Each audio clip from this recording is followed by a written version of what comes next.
Estamos en la parte 5 de la serie Reescritura de líneas de tiempo. En este caso, la información compartida por Javier Martí está basada en el libro El Proyecto Montauk, escrito por el autor Preston Nichol. Comencemos. El origen del Proyecto Montauk se remonta a 1943, cuando estaba siendo investigada la invisibilidad de radar a bordo del USS Eldridge, lo que dio lugar al llamado Experimento Filadelfia, también conocido como el Proyecto Arco Iris. Si bien el objetivo era simplemente hacer a un buque no detectable por el radar, tuvo un efecto secundario totalmente inesperado y drástico. Hizo que el barco se volviera invisible y lo sacó de la continuidad espacio-tiempo. La amplia investigación que comenzó con el Proyecto Arco Iris, continuó culminando con un agujero siendo rasgado en el espacio-tiempo en Montauk en 1983. Todo comenzó con un proyecto de control del clima en la década de 1940, realizado por el gobierno de los Estados Unidos, bajo el nombre clave de Phoenix. La información y la tecnología procedía en parte del Dr. Wilhelm Reich, un científico austriaco que había estudiado con Freud y Carl Jung. Reich era conocido en parte por su descubrimiento de la energía orgón. Sus experimentos revelaron que la energía orgón era claramente diferente de la energía electromagnética ordinaria. Asoció la energía orgón con la energía cósmica y el concepto newtoniano del éter, o Brill, al igual que encontró usos prácticos para sus teorías, como la modificación del clima. Encontró que las tormentas violentas acumulan orgón muerto, que calificó con el nombre de Dor. El orgón muerto se refiere a la acumulación de energía que está en una espiral descendente.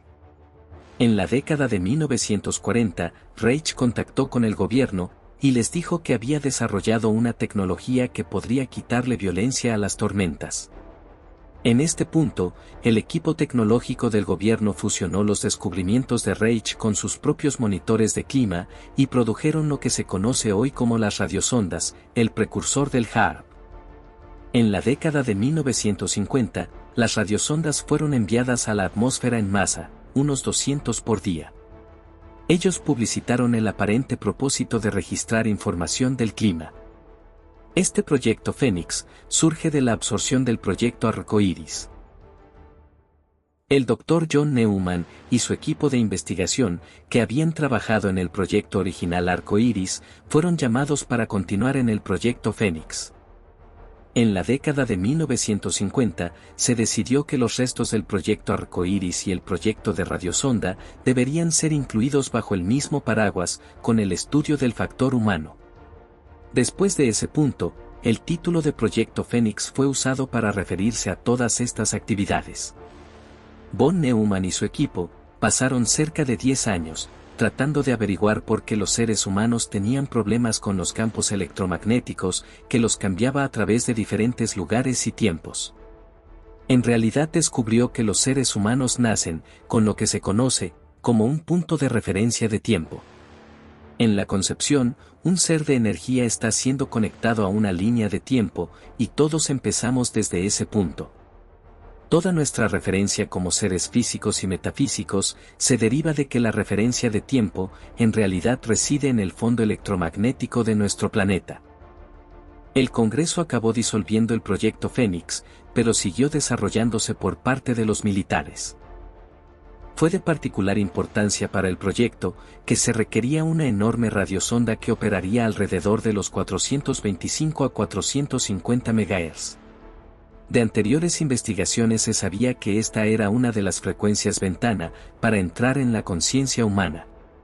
Un dispositivo de radar de muy alta potencia fue necesario, que operaba de 425 a 450 MHz. Los militares tenían lo que estaban buscando, una base de suspensión de la Fuerza Aérea en el punto de Montauk, que albergara un sistema obsoleto de radar SAGE, que encajara. El nombre de este proyecto era conocido como Phoenix 2, por los funcionarios involucrados. Desde entonces ha sido llamado coloquialmente como el Proyecto Montauk. Querían ver cómo podían entrenar y cambiar las ondas cerebrales. Esto fue hecho cambiando las tasas de repetición del pulso y la amplitud en correspondencia a las diversas funciones biológicas. De esta manera, los pensamientos de una persona podrían ser controlados. Con la potencia de la radiofrecuencia, de 425 a 450 MHz, ellos tenían una ventana hacia la mente humana. El siguiente paso sería averiguar lo que había dentro de ella. En este punto del proyecto, ellos estaban interesados en monitorear a las personas y cambiarles sus pensamientos y estados de ánimo. Después de una extensa experimentación, se desarrolló un panel de control con el que podrían establecer diversas modulaciones de pulsaciones y tiempos. Ellos sabían que estas diversas pulsaciones y funciones representaban determinados patrones de pensamiento del individuo. Ellos podrían establecer los moduladores y los tiempos para que se generase una transmisión que colocaría patrones de pensamiento dentro de un individuo. Esto significaba que literalmente podrían establecer esta pulsación todo lo que quisieran y esperar a que tuviera el efecto deseado. Se implementaron programas que podrían cambiar el estado de ánimo de las personas, aumentar la tasa de delincuencia o hacer que la gente estuviese agitada. Incluso los animales en las cercanías fueron programados para hacer cosas extrañas. Varios años de investigación y de recolectar información, por fin habían dado paso a un dispositivo de control mental. En la década de 1950, la corporación ITT desarrolló tecnología de sensores que literalmente podía mostrar lo que una persona estaba pensando. Era esencialmente una máquina que lee la mente. Recogía las funciones electromagnéticas de los seres humanos y la traducción de los mismos de una forma comprensible. Para muchos, es un misterio cómo se desarrolló esta tecnología. Aunque se ha sugerido que la investigación se vio ayudada por los sirios, una raza de extraterrestres que vienen del sistema estelar conocido como Sirio. El objetivo era convertir esta máquina de lectura de la mente en un transmisor. La estructura de la bobina en el receptor diseñado por Tesla era ideal para el proyecto Montauk. A finales de 1977, el transmisor estaba reproduciendo formas de pensamiento sin interferencias y con un alto grado de fidelidad. Hacían que un psíquico, llamado Duncan Cameron, se concentrara en un objeto sólido, hasta que el objeto saliera del éter. En su mente, él se concentraría en un objeto sólido, y éste aparecería en algún lugar de la base. Cualquier cosa que Duncan visualizara, el transmisor podría transmitir la plantilla y crear el poder suficiente para materializar todo lo que estaba pensando. Ellos realmente habían descubierto la creación pura, partiendo del pensamiento con el uso del transmisor. Lo que Duncan pensara como una realidad subjetiva, se creaba como una realidad objetiva, ya fuera sólida o transparente, dependiendo de las circunstancias. El primer experimento fue llamado el ojo que ve. Con un mechón del pelo de una persona u otro objeto apropiado en su mano, Duncan podría concentrarse, y era capaz de ver como si estuviera viendo a través de los ojos de esa persona. Escuchando como si escuchara a través de sus oídos, y sintiendo a través de su cuerpo. Ellos estaban interesados en controlar cómo pensaban los seres humanos. El siguiente paso era ver si podían poner pensamientos en la cabeza de otra persona. Por ejemplo, harían que Duncan se encontrara con un individuo. Después de la reunión, y sin que este individuo lo supiera, Duncan se concentraría en él. 99% del tiempo, el sujeto obtendría pensamientos similares a los de Duncan. Siendo capaz de empujar su mente hasta la mente de otro ser, Duncan podría controlar a otra persona y obligarlos a hacer lo que él quisiera. A través de Duncan, del equipo, y del transmisor de Montauk, los científicos realmente podrían cargar información, programas y comandos en la mente del individuo. Los pensamientos de Duncan se convertirían en los propios pensamientos de la persona elegida. Para 1978, las técnicas de control mental estaban plenamente desarrolladas y registradas. A medida que continuaron los experimentos durante 1979, un fenómeno muy peculiar fue observado. Cuando los pensamientos de Duncan fueron proyectados a través del emisor, esa proyección cesaba repentinamente. Esto fue decepcionante y parecía ser un mal funcionamiento. Eventualmente fue observado que la proyección de los pensamientos de Duncan no había cesado. solo estaban ocurriendo desde la corriente de tiempo normal. Por ejemplo, él se concentraría en algo a las 8 de la noche, y el objeto o suceso no ocurriría hasta la medianoche o hasta las 6 de la mañana. Cualquier cosa que pensara, no ocurriría en el momento. Ahora parecía que los científicos podían utilizar los poderes psíquicos de Duncan para curvar el tiempo. Ellos comenzaron impacientemente a investigar este fenómeno. Había que optimizar el uso del transmisor para la manipulación del tiempo. Las antenas que estaban siendo empleadas estaban dándonos lo que podría ser un efecto secundario de distorsión de tiempo. La pista clave para entender el tiempo fue una sugerencia de que se usara un tipo particular de estructura de antena, llamada antena delta T, Orión. Se la conoce como Orión, porque hubo un rumor persistente de que el diseño fue dado al proyecto por extraterrestres procedentes de la constelación de Orión. Este es un grupo diferente de extraterrestres que los sirios, cuyos conocimientos fueron supuestamente utilizados para la silla de Montauk.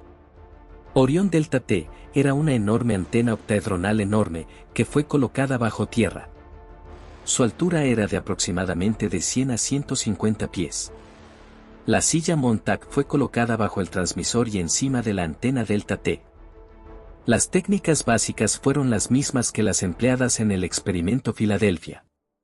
En el Eldridge, tenían transmisiones RF en el mástil principal de la nave. Las bobinas fueron colocadas alrededor de la cubierta y fueron impulsadas por pulsaciones. Hay dos puntos clave que hay que entender: el tiempo cero y el ruido blanco. El tiempo cero se encuentra fuera del ámbito normal de nuestro universo en 3 dimensiones. A medida que nuestro universo gira en torno al tiempo cero. Pero nuestro universo no es el único. Cada universo tiene un punto cero. Todos los puntos cero de los diversos universos coinciden y no se mueven nunca. Es por esto que es llamado el punto cero.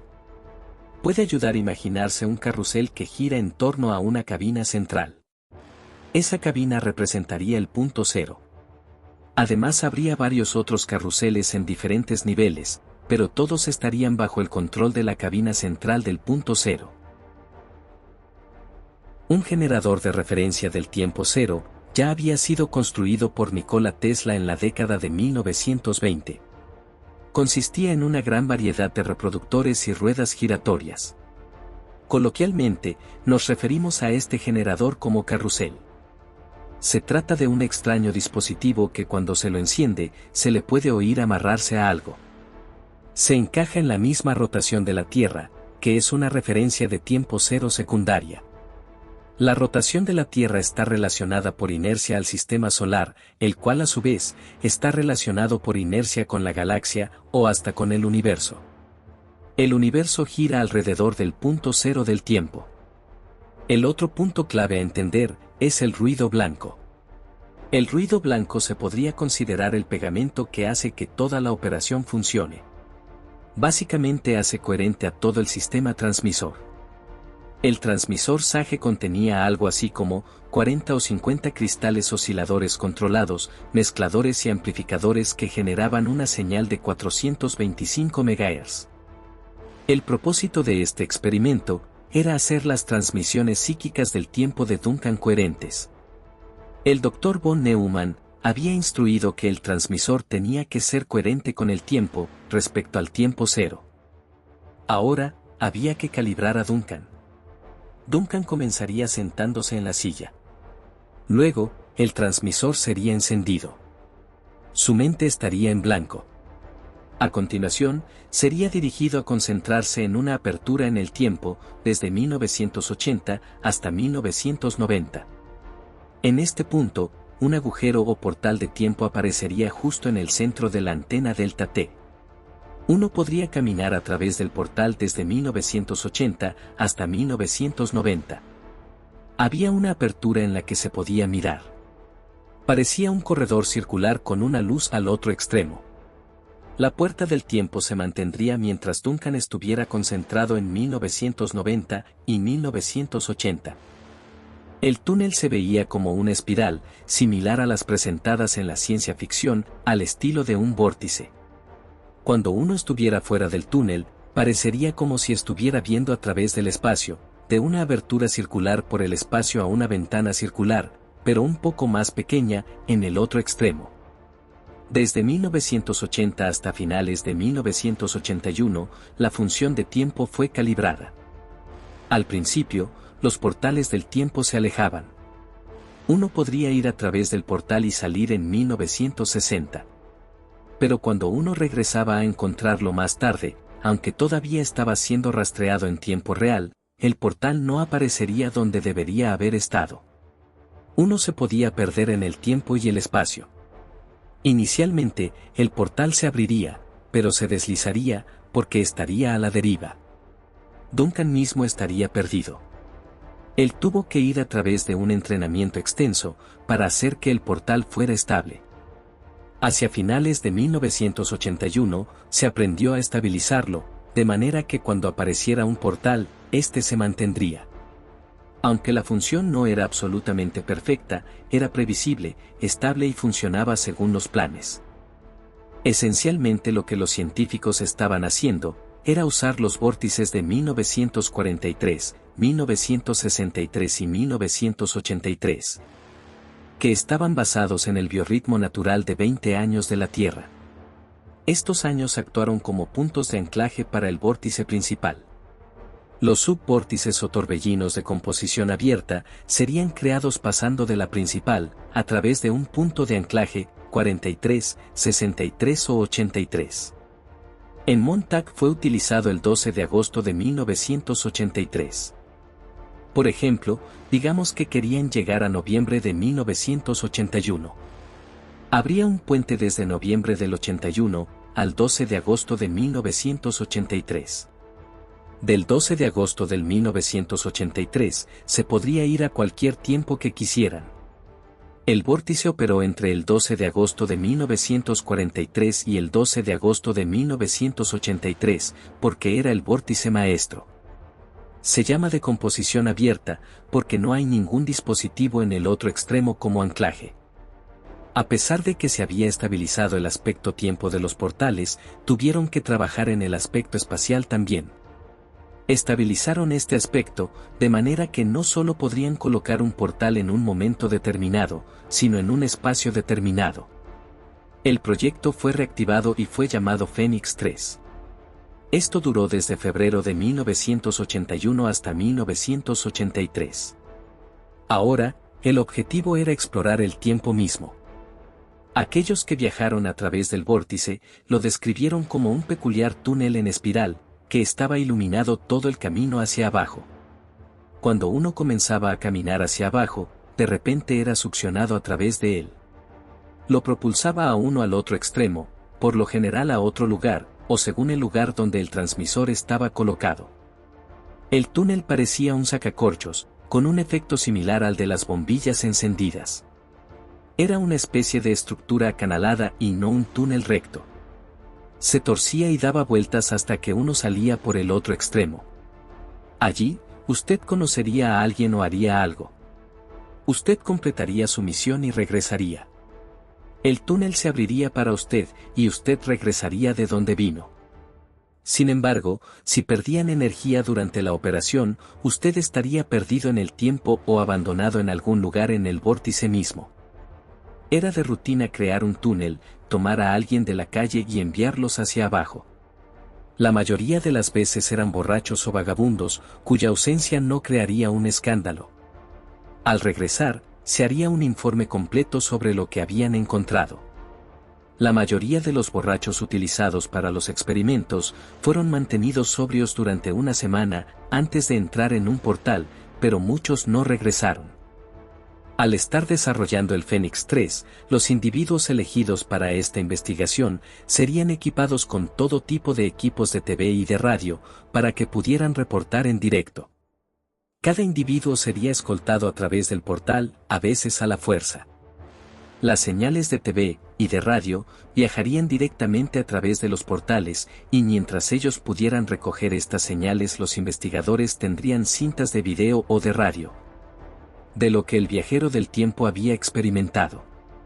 Aquellos controlando el proyecto empezaron a jugar todo tipo de juegos, manipulando el pasado y el futuro. Se monitoreaban otros tiempos y se tomaron fotografías. En este momento, Duncan ya no era requerido para estar continuamente en la silla.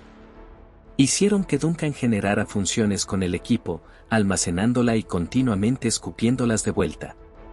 La computadora generalmente haría correr el transmisor durante un corto tiempo. Tenía memoria suficiente para modificar el flujo del tiempo durante unas 4 horas. Si Duncan no volviera después de ese momento, las formas de pensamiento siendo generadas caerían fuera de la realidad.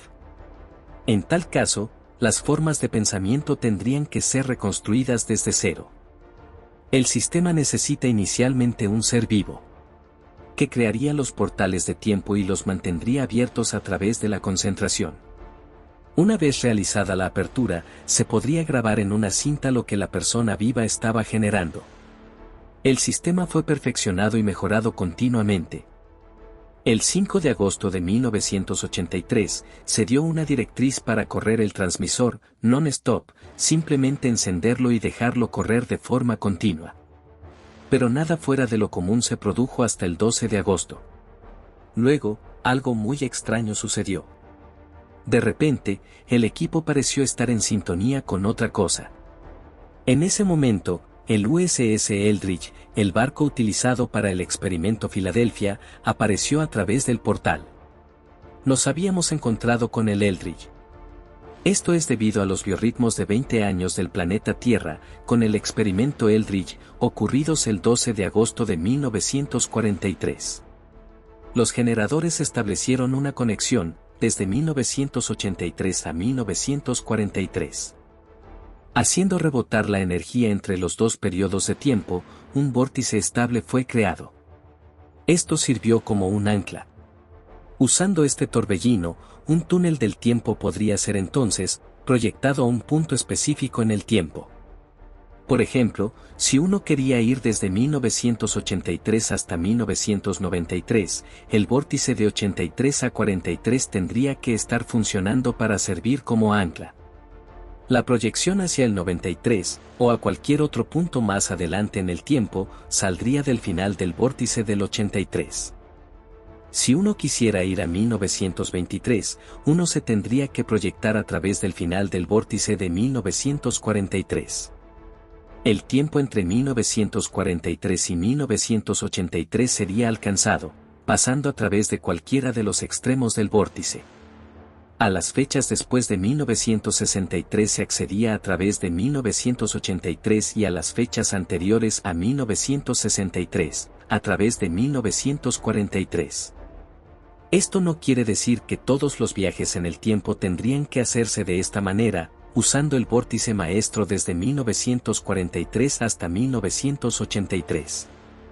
Durante estos experimentos, ningún generador fue encontrado, ni en el pasado ni en el futuro que pudieran enlazarse y establecer un vórtice de esta naturaleza.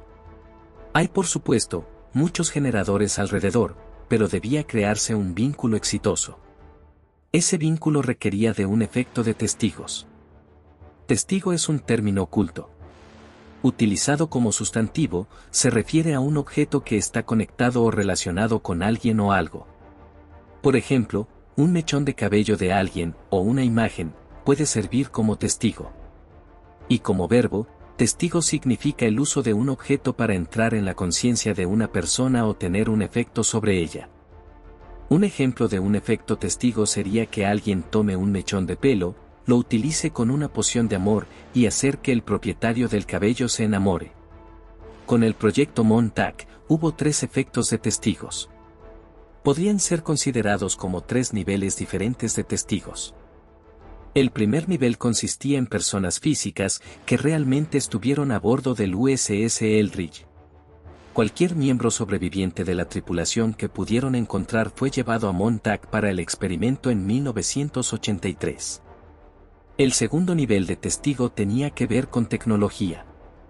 El generador de referencia de tiempo cero, denominado anteriormente como el carrusel, utilizado a bordo del Eldridge, también fue utilizado en Montauk. El tercer nivel de testigos era el biorritmo planetario. El término biorritmo es esotérico, y se refiere a los canales de orden superior que regulan la vida en un organismo. Las estaciones y la rotación diaria del planeta involucran biorritmos. Los científicos en Montauk estudiaron exhaustivamente los biorritmos de la Tierra y cómo se relacionan con el universo entero. Ellos descubrieron que existe un biorritmo planetario importante, que tiene su pico cada 20 años. El experimento Filadelfia ocurrió en 1943. Aunque 1983 eran 40 años más tarde, era un múltiplo de 20 años y sirvió como un potente testigo. Permitió a los dos proyectos enlazarse.